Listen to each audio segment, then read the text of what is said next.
গতকাল কয়েক ঘন্টার আগুনে পুড়ে ছারখার হয়ে গিয়েছে তাদের সবকিছু। অনিশ্চয়তার আশঙ্কা নিয়ে এখন প্রতি মুহূর্ত কাটাচ্ছেন তারা। সরকারের পক্ষ থেকে সাহায্য বলতে মিলেছে মাথার উপরে ত্রিপল আর কয়েকটি লাইট। এখনো অবধি ব্যবস্থা করা হয়েছে রাত্রি কাটানোর জন্য দুটি প্রাথমিক বিদ্যালয়ের, সেখানেও সকলের জায়গা হয়নি, তাই রাত কেটেছে এই পোড়া ভিতের ওপরে ত্রিপল খাটিয়েই।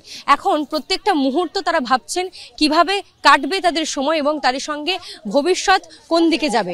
এনজিওদের পক্ষ থেকে দেওয়া হচ্ছে খাবার এবং তার সঙ্গে তারা জানাচ্ছেন স্থানীয় যিনি বিধায়ক তিনিও কিন্তু তাদেরকে খাবার দাবারের ব্যবস্থা থেকে শুরু করে আশ্বাস দিয়েছেন যে পরবর্তীকালে তাদের মাথার উপরে যে ছাদ ছিল তা ফিরিয়ে দেবেন। এখন শুধুই দেখার পালা যে সত্যিই তাদের ভবিষ্যৎ কোন দিকে যায় এবং সত্যি তারা ফিরে পান কিনা। ক্যামেরায় কৌশিক কর্মকারের সঙ্গে ঐশী মুখোপাধ্যায়ের রিপোর্ট, এবিপি আনন্দ, কলকাতা।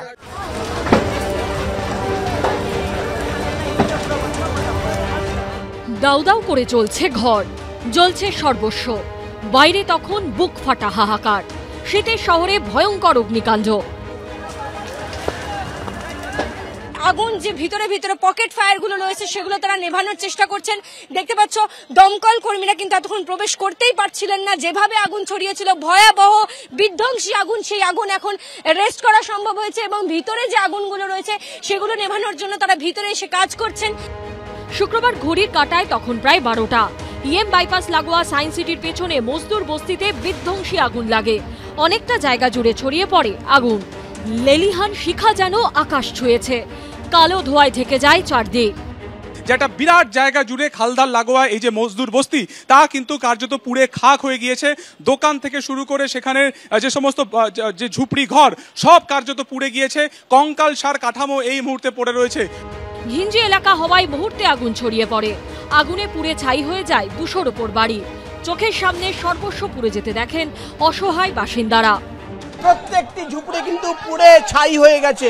যে আলমারি খুলেছে কিন্তু আলমারির ভেতরে যে জিনিসপত্র রয়েছে সেই জিনিসপত্র নিয়ে বেরোনোর সময় পর্যন্ত তারা পায়নি। কেউ রান্না করছিল, চাল দেখতে পাচ্ছি উনুনের ওপরে চাল, এইখানে বসে কিন্তু রান্না করছিল এবং সেই সময়ে আগুন লাগে এবং এখান থেকে সব ছেড়ে কিন্তু এখানকার বাসিন্দারা, বস্তিবাসীরা তারা কিন্তু পালিয়ে যায়।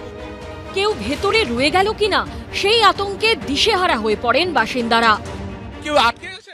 অনেক আছে ভেতরে। হ্যাঁ, আমার নুপুতনি আছে, ছোট ছোট বাচ্চা আছে, সব আছে ভিতরে, ওই জন্য যাচ্ছে এদিক থেকে। একের পর এক গ্যাস সিলিন্ডার বিস্ফোরণের শব্দে কেঁপে ওঠে গোটা এলাকা। ভয়ঙ্কর এই আগুনের ছবি।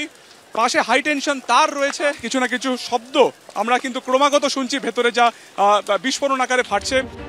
এতটা জায়গা জুড়ে এমন ভয়ঙ্কর আগুন, রীতিমতো চ্যালেঞ্জের মুখে পড়তে হয় দমকলকে। দমকলের তরফ থেকে আমরা দেখতে পাচ্ছি একটা কিন্তু ওয়াটার হোস পাইপ দিয়ে একটা আগুন নেভানোর চেষ্টা চলছে। দমকলে বিভিন্ন ইঞ্জিন তা পৌঁছানোর চেষ্টা করছে। মাঝের যে পথ সরু রাস্তা এবং সেই রাস্তায় এলাকার বাসিন্দারা তারা রয়েছে। এদিকে দমকল দেরিতে আসায় আগুন ছড়িয়ে পড়েছে এই অভিযোগে বিক্ষোভ দেখাতে থাকেন বাসিন্দারা। ফায়ার কিন্তু এখনো রয়েছে, অর্থাৎ আগুন এখনো অবধি নেভেনি। লেলিহান শিখা এখনো অবধি দেখা যাচ্ছে।